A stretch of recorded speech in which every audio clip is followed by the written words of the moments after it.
If someone had told me that a complete stranger would become the reason I found hope again, I would have laughed in their face. But sometimes God doesn't send miracles wrapped in bright light. Sometimes he sends them wearing dusty boots, carrying a tired smile, and arriving exactly when you've stopped believing anyone is coming. My name is Hazel. I'm 32 years old, and I live just outside Austin, Texas. If you had driven past my little white farmhouse a year ago, you probably would have thought I had a peaceful life. A porch swing that creaked softly in the evening breeze, 2 giant oak trees shading the front yard, wildflowers blooming along the fence every spring. The kind of place people imagine when they think about Texas. From the outside, it looked like a home filled with happiness. Inside, it felt like a place where hope had quietly died. I'm telling you this story from my living room because I promised God that if he ever gave me the courage, I would tell the truth about what he did for me. Not because my story is extraordinary, but because I know there are people watching this right now who feel exactly the way I once did. Maybe that's you. Maybe you're smiling every day while your heart is breaking in silence. Maybe you've prayed so many times that you're tired of hearing your own voice. Maybe you're wondering if God even notices you anymore. I know that feeling, because I lived there. For almost 3 years. My mornings all looked the same. The alarm would ring at 6. I'd stare at the ceiling for several minutes before forcing myself out of bed. Coffee, a quick shower, a drive into Austin where I worked as an office administrator for a small construction company. Everyone thought I was doing fine. I smiled. I laughed at jokes. I wished people happy birthdays. I asked how their weekends had been. No one knew that every evening I drove home feeling emptier than I had that morning. Loneliness is a strange thing.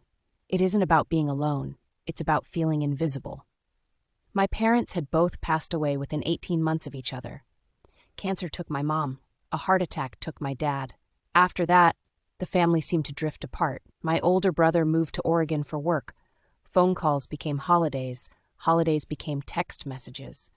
Eventually, silence. As for relationships, well, let's just say I'd become very good at choosing people who loved the idea of me more than they loved me. The last one hurt the most. His name doesn't matter anymore, but at the time I thought he was the man I would marry. We had spent 4 years together, 4 years planning a future, talking about children, looking at houses online, dreaming about the life we would build. Then one Tuesday afternoon, he told me he had met someone else. Just like that, no shouting, no dramatic argument, just, "I'm sorry, Hazel, I don't love you the way I used to." I remember staring at him, waiting for him to smile and say he was joking. He never did. He packed his things that weekend. By Monday, it was over. People say time heals everything. Maybe, but time also teaches you how to hide pain. You learn which smiles look convincing, which answers end conversations quickly. I'm doing great. I'm just tired. Everything's fine. Those became my favorite lies. The truth? Most nights I sat alone on my porch after work watching the Texas sunset disappear behind the hills. I'd hold a mug of coffee long after it had gone cold. Sometimes I'd cry, sometimes I'd just stare, and sometimes I'd ask God questions I never expected to ask. Where are you? Did you forget about me? Was I ever enough? The silence that followed those prayers felt heavier than the questions themselves. I had grown up in church. Every Sunday, every vacation Bible school, every Christmas pageant, I knew the Bible stories, I knew the songs, I believed in God. At least, I thought I did. But believing God exists and trusting him when your heart is broken are two very different things. One Sunday, I actually drove to church. I parked in the lot, watched families walking inside, children laughing, couples holding hands, friends hugging each other. I sat there, gripping the steering wheel. Then I started crying so hard I couldn't breathe. I drove away before the service even started. I told myself I'd go back next week. I didn't. Weeks turned into months. Months turned into nearly a year. Faith slowly became something I remembered instead of something I lived. Then everything changed. It happened on an ordinary Thursday, the kind of day you forget almost immediately. Work had been exhausting. Texas heat wrapped around the city like a heavy blanket. By the time I got home, all I wanted was silence. I changed into an old sweatshirt, tied my hair into a messy ponytail, and stepped onto the porch with another cup of coffee. The sky glowed orange. Cicadas buzzed loudly from the trees. For a few minutes, Everything felt still. Then I noticed someone walking down the road. That wasn't unusual. People sometimes jogged along the county road. But this man wasn't jogging. He was walking slowly. His clothes looked worn, a faded denim jacket despite the warm weather. Dust covered his boots. He carried an old backpack over one shoulder. As he got closer, I guessed he was somewhere in his late 50s, maybe early 60s. His beard had streaks of gray. His face looked weathered by years spent outdoors. Yet there was something peaceful about him. Not the kind of peace you fake, the kind that settles into someone's eyes. He stopped near my mailbox, looked at my porch, then smiled politely. "Evening," he said. I nodded cautiously. "Evening." He glanced down the empty road before speaking again. "Would you happen to know if there's a gas station anywhere nearby?" His voice was calm, gentle. I pointed back toward town. "About 6 miles that way." He chuckled softly. "I was afraid you'd say that." For some reason, I felt sorry for him.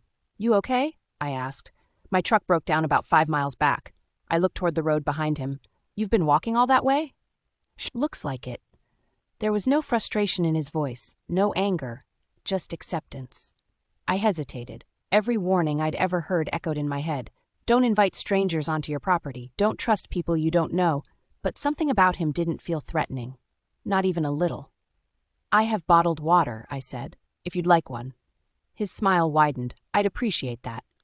I disappeared inside and grabbed 2 cold bottles from the refrigerator.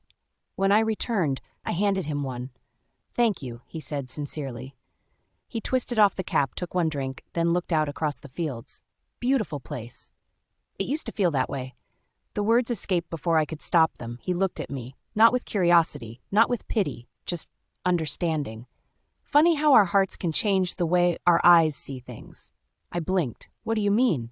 He shrugged. "When we're hurting, even beautiful places can feel empty." His words landed somewhere deep inside me. How could he know that? I forced a smile. "You sound like a pastor," he laughed. "Oh, no." "Then what do you do?" "I've done a little bit of everything." He took another sip of water. "My name's Alfred. Hazel." "It's nice to meet you, Hazel." There was an awkward silence. Normally, conversations with strangers ended there, but this one didn't. Instead, Alfred looked toward the sunset. "God sure knows how to paint the sky." I almost rolled my eyes. Instead, I sighed. "I wouldn't know." He turned slightly. "You don't believe?" "I used to."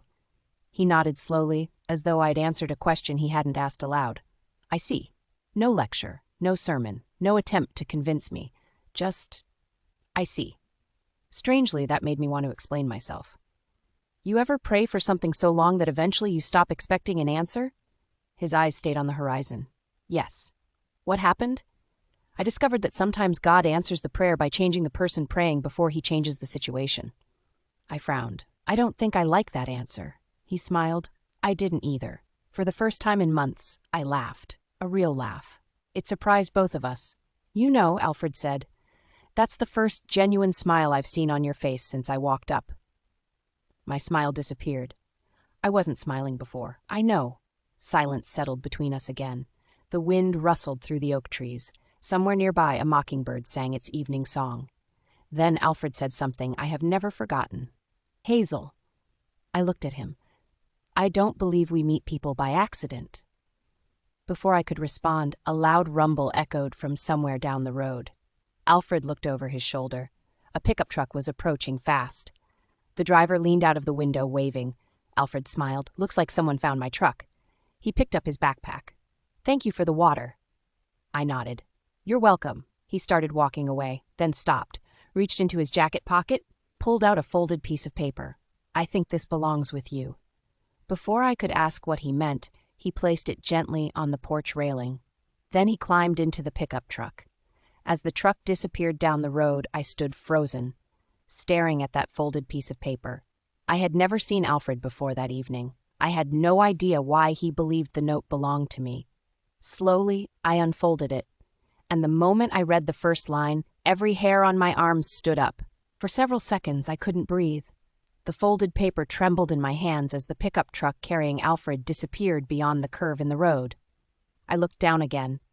The handwriting was neat but slightly faded, as if it had been written years earlier. There was no name, no date, just one sentence at the top. "When you feel forgotten, Remember that God has never once lost sight of you. I read it again, then again. It felt strangely personal, almost impossible, because those exact words answered the question I had whispered to God only 3 nights before while sitting on that same porch. Have you forgotten me? A chill ran through my body despite the warm Texas evening. I quickly looked down the road. The truck was gone. For a crazy moment, I considered getting into my car and following it. Instead, I stayed where I was. I turned the paper over. On the back was another handwritten verse. The Lord is close to the brokenhearted and saves those who are crushed in spirit. Psalm 34:18. I closed my eyes. That verse, my mother used to quote it whenever life became difficult. She would place her hand over mine and smile. Hazel, she'd say, don't ever believe your broken heart pushes God away.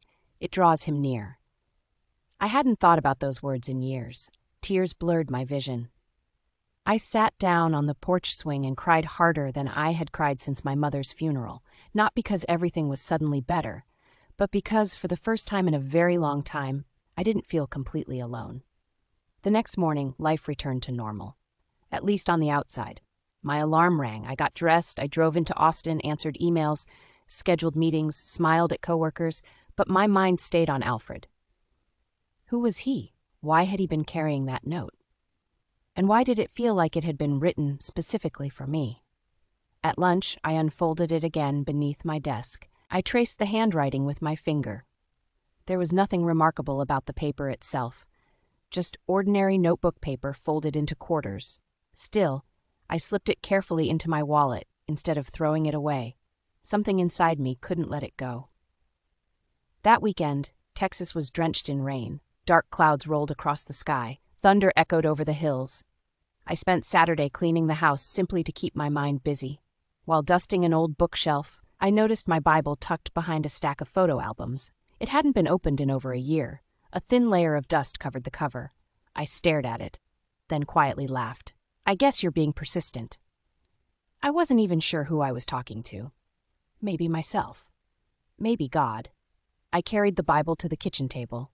The pages still smelled faintly of old paper and leather. Inside the front cover was my mother's handwriting. To Hazel, wherever life takes you, let God's word be the light that brings you home. Love, Mom. Fresh tears filled my eyes. Mom, I whispered, I miss you. For several minutes, I simply sat there holding the Bible against my chest. Finally, I opened it, without choosing a page. My eyes landed on Isaiah 41:10. Fear not, for I am with you. I stopped reading. Coincidence? Maybe. But it felt like someone was gently knocking on a door I'd kept locked for a long time. Monday afternoon brought another surprise. I was leaving work when I noticed someone sitting alone outside a small coffee shop near the courthouse. An old backpack rested beside the chair, a faded denim jacket, gray beard. My heart skipped. Alfred? He looked up. The moment he recognized me, his face lit up. Hazel! I couldn't believe it. I thought you'd be halfway across Texas by now. He laughed. So did I. What happened? My truck needed a new transmission. Ouch! My wallet agreed. I couldn't help smiling. He stood. It's good to see you again. You too. The words slipped out before I realized I meant them. He gestured toward the coffee shop. Would you like to sit for a few minutes? Normally, I would have said no. I'd always been careful around strangers, but Alfred didn't feel like a stranger anymore. He felt safe. We ordered coffee and found a table near the window while rain tapped softly against the glass. For a few moments, neither of us spoke. Finally, I reached into my purse, pulled out the folded note, placed it on the table. You left this with me. I did. Why? He smiled gently. Because someone gave it to me 12 years ago. I frowned. What? I was sitting alone outside a hospital after my wife died. His voice remained calm, but I could hear the pain beneath it. I had lost everything that mattered. He looked down at his coffee. I didn't want to live anymore. I felt my heart tighten. A woman I'd never met sat beside me. He smiled faintly. She didn't preach, didn't ask questions. She simply handed me that piece of paper. He looked into my eyes. Then she said, "One day you'll know who needs this more than you do." Goosebumps covered my arms. I carried it every day since then. His voice grew softer. When I saw you sitting on that porch, he paused. I knew. Neither of us spoke for a long time. Outside, rain continued falling. Inside, everything felt strangely still. Finally, I asked the question that had been bothering me. How did you know I was hurting? He smiled kindly. I didn't know your story, but I recognized your eyes. My eyes? I've seen that look before. He tapped his own chest. Right here. You can hide pain from the world. But another broken person usually recognizes it. His words hit me harder than I expected. I looked away toward the rain. My life isn't terrible. I have a job, a house. I'm healthy. So why do I feel— I searched for the word empty? Alfred nodded. Yes. He didn't answer immediately. Instead, he asked a question. Hazel? When was the last time you believed God loved you even when life hurt? I stared into my coffee. I don't know. When Mom died? When my fiancé left? Maybe before all of that. I honestly don't know. He nodded without judgment. Pain has a way of convincing us that God's silence means God's absence. He smiled, but they're not the same thing. Those words stayed with me. We talked for nearly 2 hours. Not once did Alfred make me feel like a project to fix. He asked about my parents. He listened when I spoke, really listened. He laughed easily, never interrupted, never rushed. When I apologized for talking so much, he simply smiled. Sometimes healing begins the moment someone finally feels heard. No therapist, no friend, not even family, had made me feel that understood in years. As we stood to leave, Alfred reached into his backpack. This time, he pulled out a small leather notebook. Its corners were worn. The pages looked yellow with age. I write things God teaches me. He flipped through several pages, then read aloud. Faith doesn't mean you'll always understand what God is doing. Faith means trusting the one who does. He closed the notebook. I still remind myself of that almost every day. I smiled. You really write all those down? Oh, yes. Otherwise I forget. For the first time in months, hope flickered inside me. Just a little. Like the first candle in a dark room. As we walked toward the parking lot, Alfred suddenly stopped. His expression changed. He looked across the street. I followed his gaze. A young woman stood outside a grocery store, trying to calm a crying little boy. She looked overwhelmed. The child couldn't have been older than 4. Without saying a word, Alfred walked over. I watched from a distance. He knelt beside the little boy, said something I couldn't hear. Within seconds, the boy stopped crying, actually smiled. The exhausted mother looked relieved. She thanked Alfred with tears in her eyes. He simply tipped his old cowboy hat, then walked back. What did you say to him? He chuckled. I asked if he'd help me count every red car in the parking lot. That's it. Sometimes people don't need complicated answers. They just need someone willing to notice them. I watched the mother buckle her son into the car. She waved one last time before driving away. Something about Alfred amazed me. Not because he performed miracles, not because he claimed special wisdom, but because he noticed people everyone else hurried past, including me. That evening I drove home, beneath a sky painted with deep shades of pink and gold. For the first time in years, I didn't turn on the radio. I simply drove in silence, thinking, remembering, wondering, whoa, could one conversation really begin changing someone's life? Or was I imagining things? As I pulled into my driveway, my phone buzzed. It was my older brother, Ethan. The first call I'd received from him in nearly 5 months. I answered immediately. Hey. His voice sounded nervous. Hazel? But all day I've had this feeling that I needed to call you. I froze. After we talked for nearly an hour, I sat alone in my car long after the call ended. Then I whispered the words I hadn't said in a very long time. God, if you're really still there, I think I'm finally ready to listen. I had no idea that prayer was about to change everything, because less than 24 hours later, Alfred would tell me the one secret he had hidden from everyone. And after hearing it, I would never see my own life the same way again. That night, I slept better than I had in months, not because all my problems had disappeared. They hadn't. My parents were still gone. My past hadn't changed. The empty rooms in my house still echoed with silence. But something inside me felt lighter, like someone had opened a window in a room that had been closed for years. The next morning, before leaving for work, I did something I hadn't done in a very long time. I prayed. It wasn't elegant, it wasn't full of perfect words. In fact, it lasted less than 30 seconds. God, I don't know if I'm doing this right anymore, but if you're really listening, help me see you. That was it. No lightning, no booming voice from heaven, just silence. But this time, the silence didn't feel empty. 3 days passed before I saw Alfred again. It was Saturday morning. The Texas sun had already warmed the air, and the local farmers market outside Austin was crowded with families, fresh peaches, homemade bread, wildflower honey, children running between stalls with balloons in their hands. I almost didn't go. Crowds had become exhausting after everything I'd been through, but something kept nudging me to leave the house. As I wandered past a stand selling homemade jams, I heard a familiar voice behind me. Hazel. I turned and smiled before I even realized it. There you are. Alfred laughed. I was beginning to think Texas had swallowed you. I noticed he was carrying 2 small bags of vegetables. You cook? Oh, I'm terrible. He grinned, but vegetables make me feel optimistic.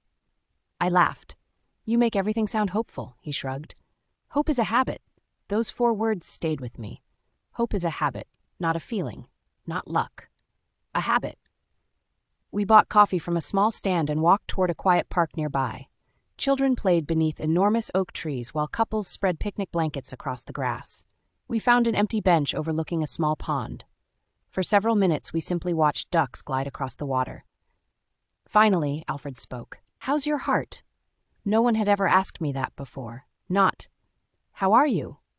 But, how's your heart? I smiled sadly. I think it's waking up.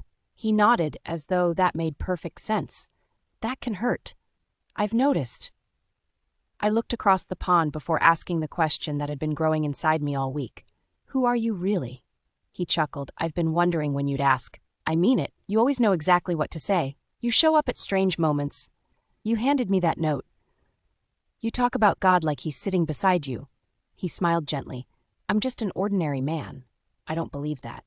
That's because people often confuse peace with perfection. He folded his hands. Hazel, I've made more mistakes than you can imagine. I waited. After a long pause, he quietly continued. When I was younger, I wasn't a good husband. I looked at him. Surprised. I loved my wife, but I loved my work more.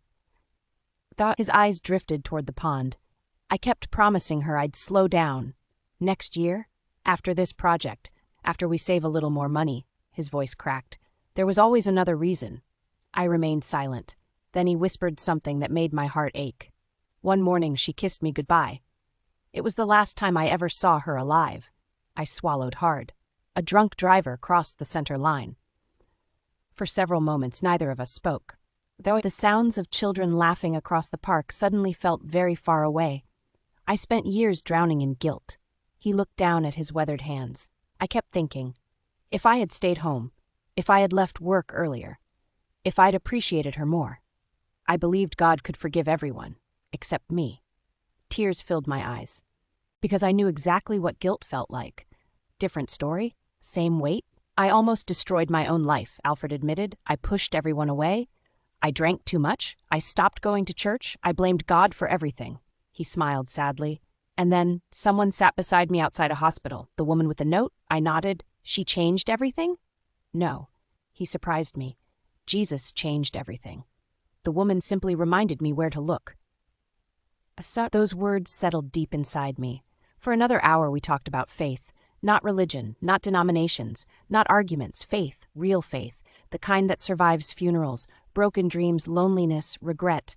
At one point I asked him something I'd been afraid to admit. Do you ever get angry with God?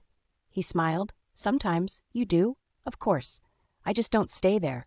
He looked at me warmly. God is strong enough to handle honest questions. But don't confuse asking questions with walking away. As we stood to leave the park, Alfred suddenly became very quiet. He looked at his watch. I need to stop by the hospital. My stomach tightened. Are you okay? He smiled. I'm fine. Then why the hospital? I volunteer there. You volunteer? Every Saturday. What do you do? I sit with people who don't have visitors. I stared at him. You spend your weekends doing that? He shrugged as though it were completely normal. Nobody should feel alone when they're hurting. His answer pierced something inside me. Because loneliness, that had been my prison. Before I could stop myself, I asked, Can I come with you? His face brightened. I'd like that. The hospital was only 15 minutes away. As we walked through the entrance, the familiar smell of disinfectant filled the air. Nurses hurried through hallways. Doctors spoke quietly with anxious families. Everything felt heavy. Alfred greeted several staff members by name. Clearly, they all knew him. A nurse smiled. "Mr. Alfred, room 214 has been asking about you." "I'll head there first." Then he looked at me. "You don't have to say anything. Just be present." Room 214 belonged to an elderly man named George. He looked painfully thin. An oxygen tube rested beneath his nose. When Alfred entered, George's tired face immediately brightened. "There you are." "I thought you forgot me." Alfred laughed softly. "I've been looking forward to seeing you all week." George noticed me. "And who's this?" "My friend Hazel." Friend. The word caught me off guard. It had been a long time since someone introduced me that way. George smiled. "Nice to meet you." For nearly 40 minutes, Alfred simply listened. George talked about fishing, about his late wife, about his grandchildren, about being afraid. Not once did Alfred interrupt. Not once did he check his phone. Not once did he seem rushed. As we left the room, I quietly wiped tears from my eyes. "I don't understand." Alfred looked at me. "What? Why do you do this every week?" He answered without hesitation. "Because Jesus never rushed past hurting people." We visited 3 more patients that afternoon. One woman had no family left. Another had been in the hospital for nearly 6 weeks. A teenage boy recovering from surgery smiled for the first time all day after Alfred challenged him to a game of cards. Watching him, I realized something. He wasn't changing lives because he had extraordinary gifts. He was changing lives because he kept showing up. Again, and again, and again. As we walked toward the parking lot, Alfred suddenly stopped. He pressed one hand against his chest. "Alfred?" "I'm all right." But his face had gone pale. "You don't look all right." He forced a smile. "Just getting older." He tried taking another step. Instead, he stumbled. My heart leaped into my throat. "Alfred!" I grabbed his arm before he fell. Hospital staff rushed toward us. Within seconds, nurses had him in a wheelchair. "I'm fine," he insisted, but I could hear the strain in his voice. A doctor quickly examined him. They asked me to wait outside. The next 45 minutes felt endless. I paced the hallway, prayed. For the first time in years, really prayed. "Please, God. Please let him be okay." Finally, the doctor came out. "Are you family?" "No," I hesitated. "I'm his friend." The doctor nodded. "He's stable." Relief washed over me. But my heart sank. "We found something concerning during the examination." "What?" The doctor's expression softened. "He told us not to hide it from you." I felt my hands begin to shake. "What is it?" The doctor took a slow breath. "Mr. Alfred has been receiving treatment for advanced heart failure." I stared at him, unable to speak. "He never told you?" I slowly shook my head. "No." He said he didn't want people feeling sorry for him. Everything around me suddenly felt unreal. The hospital hallway blurred through tears. Advanced heart failure? The man who spent every Saturday comforting strangers, the man who had helped me believe again, the man who seemed stronger than anyone I'd ever met, was quietly fighting for his own life. A few minutes later, the nurse finally allowed me into his room. Alfred looked at me with the same peaceful smile. "I'm sorry," he said softly. "I was hoping you'd find out a little later." I could barely speak. "You've been sick this whole time?" He nodded. "For almost 2 years." "Why didn't you tell me?" He looked out the window toward the evening sky. Then he answered with words I will never forget. "Because, Hazel, I wanted you to meet my Savior before you met my suffering." At that moment, I realized this story had never really been about Alfred. It had always been about the God he trusted. And before that week was over, I would witness a miracle that no doctor could explain. I sat beside Alfred's hospital bed in complete silence. The steady beep of the heart monitor filled the room. Outside the window, the Texas sky was beginning to glow with the soft colors of sunset. I looked at the man who had spent the last several weeks encouraging everyone around him, the same man who had carried hope into hospital rooms, the same man who had comforted lonely strangers, the same man who had quietly carried a failing heart without asking anyone to feel sorry for him. I couldn't understand it. Finally, I whispered, "Were you ever going to tell me?" Alfred smiled gently. I prayed about it, and I felt God telling me to wait. I shook my head. "I don't understand." "I know." He reached toward the small table beside his bed. His old leather notebook was sitting there, the same one he always carried. He handed it to me. "Open it." I carefully flipped through the worn pages. Most of them were filled with handwritten prayers, Bible verses, thoughts about faith, little reminders to himself. One page caught my attention. The date at the top read almost 2 years earlier. The words underneath made my heart stop. Today the doctor told me my heart is failing. I slowly continued reading. I cried in my truck for almost an hour. Then I remembered something my wife used to tell me. A diagnosis can change your future, but it cannot change God's character. So today I made a decision. If my days are many, I'll serve Him. If my days are few, I'll serve Him. Either way, they belong to Jesus. By the time I reached the bottom of the page, tears were falling onto the notebook. I looked up. "How can you write something like this?" Alfred smiled. "I didn't write it because I wasn't afraid. I wrote it because I was." The doctor entered a few minutes later. He reviewed Alfred's chart before looking at both of us. "Mr. Alfred, we'd like to keep you overnight for observation." Alfred nodded. "I figured you'd say that." The doctor smiled. "Your heart isn't getting any stronger, I know. You need to slow down." Alfred chuckled. "I've been hearing that for years. After the doctor left, I folded my arms. Maybe you should listen." He laughed quietly. "I probably should." Then his smile faded. "Hazel, can I ask you something?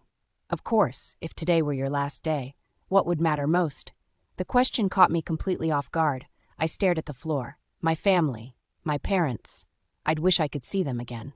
What else? I thought for several moments. I'd regret wasting so much time. He nodded. "And your relationship with God?" I swallowed. "I honestly don't know." He looked at me with kindness. "That's the answer that worries me." That night I drove home with tears streaming down my face. The road felt strangely quiet. Every word Alfred had spoken echoed in my mind. If today were your last day. For the first time in years, I admitted something to myself. I wasn't just grieving. I wasn't just lonely. I wasn't just disappointed. I was spiritually lost. Somewhere along the way, I had stopped trusting the God I claimed to believe in. When I reached home, I didn't turn on the television. I didn't check my phone. Instead, I carried my Bible onto the porch. The same porch where I'd first met Alfred. The same porch where I'd asked God if He had forgotten me. The evening breeze gently moved through the oak trees. I opened the Bible without thinking. My eyes landed on Luke chapter 15, the story of the prodigal son. I had heard it dozens of times growing up, but that night, it felt different. I wasn't reading about someone else anymore. I was reading about myself. A daughter who had wandered. A father who never stopped waiting. Halfway through the chapter, I couldn't read anymore. I buried my face in my hands. "God." My voice trembled. "I'm tired. So tired. I've blamed you. I've questioned you. I've pushed you away. I kept thinking you abandoned me. But maybe," I paused, struggling through tears, "maybe I was the one who walked away." For several moments, all I could do was cry. There were no polished prayers, no beautiful words, just honesty. And somehow, that honesty brought peace. The next morning, Sunday, I did something I hadn't done in almost a year. I got dressed, picked up my Bible, and drove to church. My hands shook as I parked. Part of me wanted to leave again, just like I had months earlier, but this time, I stayed. As I walked through the front doors, an elderly greeter smiled warmly. "We're glad you're here." Such simple words. Yet they nearly broke me. Nobody stared, nobody judged, nobody asked where I'd been. People simply welcomed me. During worship, I couldn't sing, not at first. My throat felt too tight. Then the congregation began singing an old hymn my mother loved, "Great is Thy Faithfulness." That was it. I completely lost control. I cried through almost the entire song, not quiet tears, the kind that come from somewhere deep inside. The pastor's sermon that morning was about God's faithfulness during seasons of suffering. Every verse, every illustration, every point felt as though it had been prepared just for me. When the service ended, I remained seated while everyone else slowly left. I whispered one sentence, "Jesus, I want to come home." That afternoon, I returned to the hospital. Alfred was sitting up in bed, reading his Bible. When he saw me, he smiled. "You went." I blinked. "How did you know?" "I prayed you would." I laughed softly through tears. "It was awful." He looked confused. "Awful?" I cried through almost the whole service. He smiled wider. "No. It sounds like your heart finally stopped pretending." I nodded. "I think you're right." Then I looked him directly in the eyes. "I prayed." His expression softened. "You did?" "I told Jesus I wanted to come home." For several seconds, Alfred didn't speak. His eyes filled with tears. Then he quietly reached across the bed and squeezed my hand. "Welcome home, Hazel." We spent nearly 2 hours talking about faith. Not religion, relationship, grace, forgiveness, the cross, the resurrection. He opened scripture after scripture, showing me that salvation wasn't something we earned. It was a gift Jesus had already paid for. For the first time in my life, I truly understood it. I had spent years trying to become good enough. But the gospel wasn't about becoming good enough. It was about trusting the one who already was.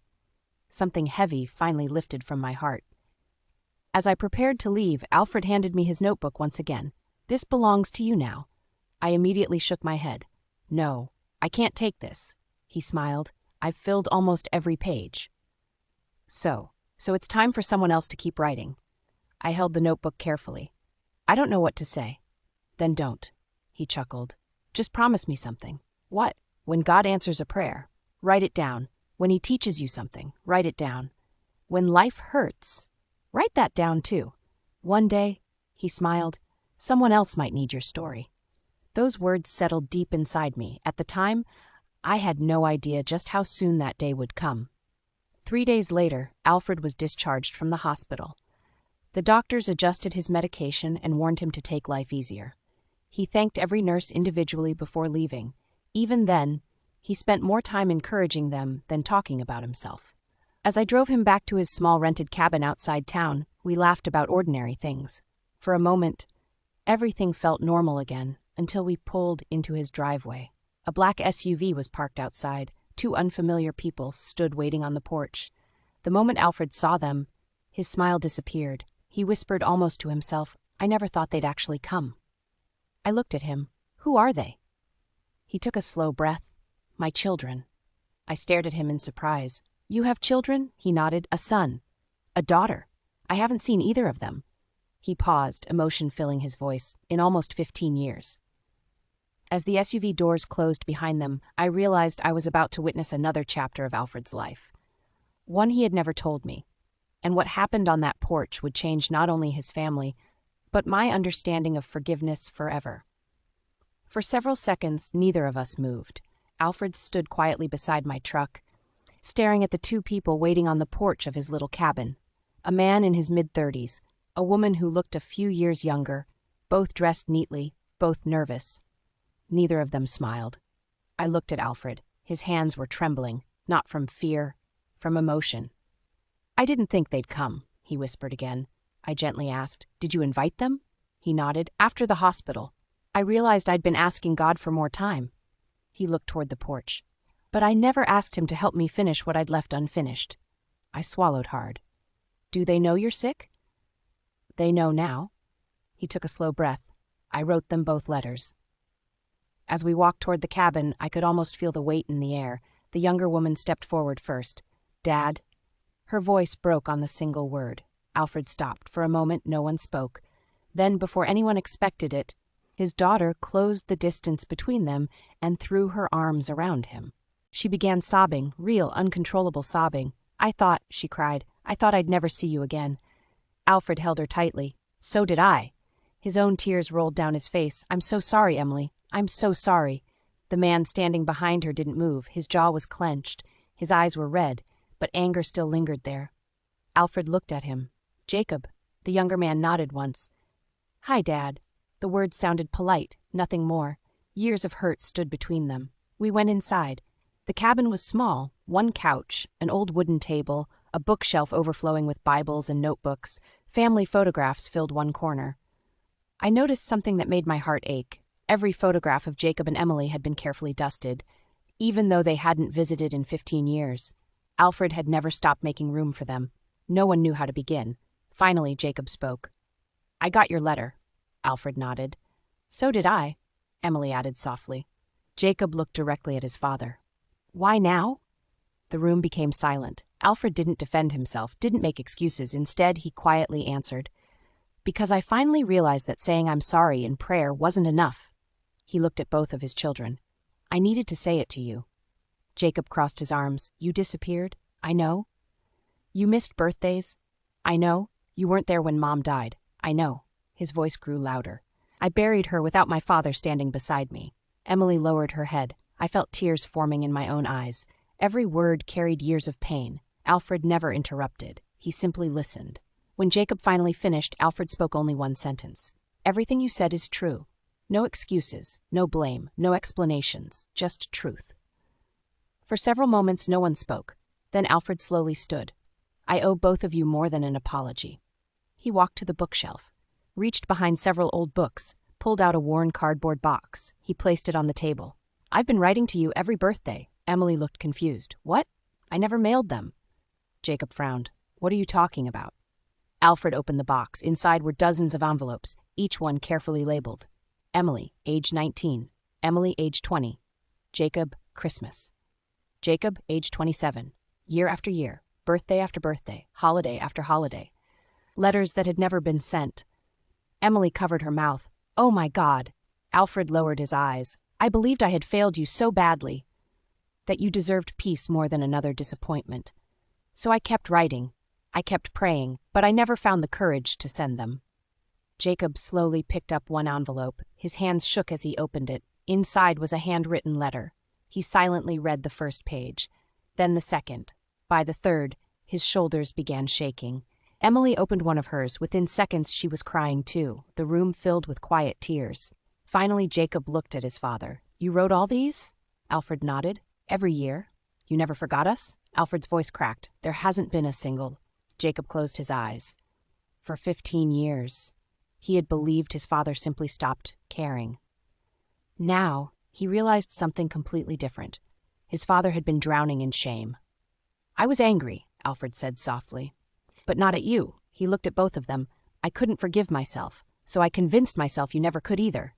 He sighed deeply. Shame is a terrible prison. Nobody argued, because everyone in that room understood exactly what he meant. Emily walked across the room first. She knelt beside her father. "Dad." He looked at her through tears. "I'm so sorry I wasn't there." She gently held his hands. "I lost Mom," she struggled to continue. "And then I felt like I lost you too." Alfred couldn't speak. She smiled through tears. "But I'm here now. And you're here. I don't want to lose another day." She wrapped her arms around him once more. This time, neither of them let go for a long while. Jacob remained standing. I could see the battle inside him. Years of hurt, years of questions, years of disappointment. Finally, he walked toward his father. He stopped only a few feet away. "I don't know how to do this." Alfred nodded. "I understand. I can't erase 15 years. I know. I'm still angry. I know." Jacob looked into his father's eyes. He wiped away tears. "I don't want anger to be the last thing between us." For a moment, neither man moved. Then Jacob stepped forward and embraced his father. Alfred broke down completely. So did Jacob. Watching them, I suddenly understood something. Forgiveness doesn't erase the past. It breaks the power the past has over the future. I quietly stepped outside to give them privacy. The Texas sun was beginning to set. Warm orange light stretched across the fields. I sat on the porch steps for nearly 20 minutes. Then the cabin door opened. Emily sat beside me. "You must be Hazel." I smiled. "I am." "Dad mentioned you." "He did?" She nodded. "He said." Her voice softened. "God answered one of my biggest prayers when he let me meet a young woman named Hazel who had forgotten how loved she was." Fresh tears filled my eyes. "I didn't know he said that." Emily smiled. "He talked about you in every phone call after the hospital."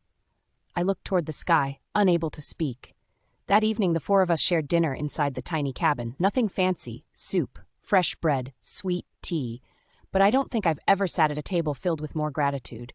There were stories, laughter, old memories. Even silence felt peaceful. At one point, Jacob looked at Alfred and smiled. "You still burn toast?" Alfred laughed. "Some habits survive repentance." Everyone burst into laughter. For the first time, the cabin sounded like a home again. Later that night, after Jacob and Emily left for their hotel, I stayed behind to help clean the dishes. Alfred stood quietly at the kitchen sink. "I've been praying for this day for 15 years. He smiled without turning around. "Today, God answered a prayer I almost stopped believing." I leaned against the counter. "I think that's the miracle." He looked back at me. "What miracle?" "The doctors couldn't heal your heart, but only God could heal this family." Alfred smiled. "I believe you're right." For the first time, I understood what he had meant days earlier. Not every miracle is medical. Some miracles happen when hearts that have been separated for years finally choose forgiveness. As I prepared to leave, Alfred handed me one last folded envelope.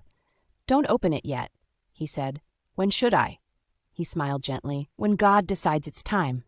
I looked at the envelope. My name was written across the front in his familiar handwriting. Hazel. I slipped it carefully into my purse. "I promise." As I drove home, beneath a sky filled with stars, I had no idea that this would be the last evening I would ever spend with Alfred while he was still strong enough to stand on his own.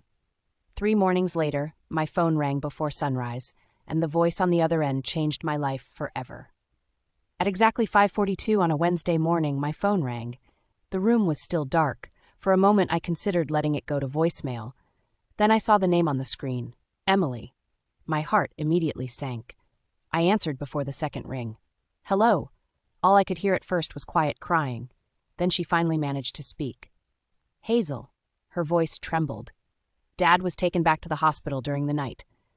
I sat straight up in bed. "What happened?" "His heart." She struggled to continue. "It's getting weaker. The doctors asked us to come. I think." She stopped. "I think he wants to see you." Less than 30 minutes later, I was driving toward Austin with tears running down my face. The sunrise was just beginning to color the Texas sky. Everything looked beautiful. Everything felt unbearably heavy. As I drove, I kept praying the same simple prayer. "Please, Lord, just let me get there." When I arrived, Emily met me in the hallway. Her eyes were swollen from crying. She hugged me without saying a word. Jacob stood nearby. The anger I had seen days earlier was gone. Only grief remained. "The doctor says," he whispered, "there isn't much time." I nodded. Unable to speak, Emily gently touched my arm. "He's been asking for you." I slowly walked into Alfred's room. The steady beep of the heart monitor was slower now. His breathing was shallow. The oxygen tubing rested beneath his nose. When he opened his eyes and saw me, he smiled. "There you are." I tried to smile back. "You scared us," he chuckled weakly. "I've been doing that a lot lately." I pulled a chair beside his bed. For a few minutes, neither of us spoke. We didn't need to. Finally, he looked at me with those same peaceful eyes I'd noticed the very first evening we met. "Hazel?" "Yes." "Do you remember what you asked me the day we met?" I thought back. There had been so many conversations. Then I remembered. I asked if you had ever prayed for something so long that you stopped expecting an answer. He nodded. "And do you remember my answer?" I smiled through tears. "You said God sometimes changes the person praying before he changes the situation." He squeezed my hand as much as his strength allowed. "And look what he did." I lowered my head. "You changed my life." He gently shook his head. "No. Jesus did. I was just blessed enough to introduce you." Tears rolled down my cheeks. "I don't know how to thank you." "You already have." "How?" "You came back to God." His smile grew a little wider. "There isn't a greater gift you could have given me." After a few moments, Alfred looked toward the door. "Would you ask Jacob and Emily to come in?" I nodded. The 3 of us gathered around his bed. He looked at each of us for a long time, almost as though he wanted to memorize our faces. Then he spoke quietly. "I wasted years." His children immediately shook their heads. But Alfred continued, "I can't change yesterday, but because of Jesus, I don't have to carry yesterday forever." He looked at Jacob. "Thank you for giving your old father another chance." Jacob was already crying. "I love you, Dad." Alfred turned to Emily. "You've always had your mother's heart." She leaned over and kissed his forehead. "We love you so much." The room became very still. Alfred closed his eyes. Then, in a barely audible voice, he began praying. "Father, thank you for every undeserved blessing, for every second chance, for every person you placed in my path." He paused, then smiled. "And thank you for bringing Hazel to my porch." I couldn't stop crying. He continued, "Take care of them, and when they're afraid, remind them that you never lose sight of your children." Those were the last complete words he spoke. A few minutes later, he quietly fell asleep. The room remained silent except for the soft rhythm of the heart monitor. Then it slowed once, twice, 3 times, and finally, one long, steady tone filled the room. Emily buried her face against Jacob's shoulder. Jacob lowered his head. I reached over and gently held Alfred's hand one last time. It was peaceful, not frightening, peaceful. For the first time since I had known him, his tired heart was no longer struggling. The funeral took place 3 days later at a small country church outside Austin. It wasn't a large service, just family, friends, hospital nurses, a few doctors, several people from church. And something that surprised everyone. Nearly 20 former hospital patients came to honor him. Some walked with canes, some arrived in wheelchairs. One elderly woman brought flowers from her own garden. A young man stood and shared, "When everyone else forgot I was in that hospital room, Alfred remembered." Another woman said, "He didn't preach at me, he simply stayed." Again and again, people shared stories, different details, the same message. Alfred had a way of making people feel seen. After the service, Jacob walked over to me carrying Alfred's old leather notebook. "I think he'd want you to have this." I held it carefully. "I already have enough from him." Jacob smiled. "He left instructions. He wrote your name inside the front cover." When I opened it, a folded envelope slipped into my hands. The same envelope Alfred had given me the night his children came home. My name was still written across the front. Hazel. My hands trembled as I finally opened it. Inside was a letter. "Dear Hazel, if you're reading this, then I've finally met Jesus face to face. Don't be sad for me. I've been looking forward to that day longer than you know. Instead, promise me something. Don't spend your life talking about the stranger who helped you. Spend your life talking about the Savior who never stopped pursuing you. People may remember my name for a little while, but if they remember Jesus because of your story, then every conversation we ever had will have been worth it. One more thing. Keep looking for people with tired eyes. Someone noticed mine once. I noticed yours. Now it's your turn to notice someone else's. Until we meet again." "Your grateful friend," Alfred has cried until I couldn't read another word. Then I looked toward the wide Texas sky. For the first time in years, I wasn't asking God where he was. I already knew. He had been there all along, even during the seasons when I couldn't see him, even when grief blinded me, even when disappointment hardened my heart. He had never stopped pursuing me, sometimes through scripture, sometimes through prayer, and once through a weary traveler with dusty boots and a gentle smile. It's been 4 years since Alfred went home to be with the Lord. Today, I'm still living in the same white farmhouse outside Austin. The porch swing still creaks in the evening breeze. The oak trees still shade the front yard. But the house doesn't feel empty anymore. Every Thursday evening, I volunteer at the same hospital where Alfred served. I sit beside patients who don't have visitors.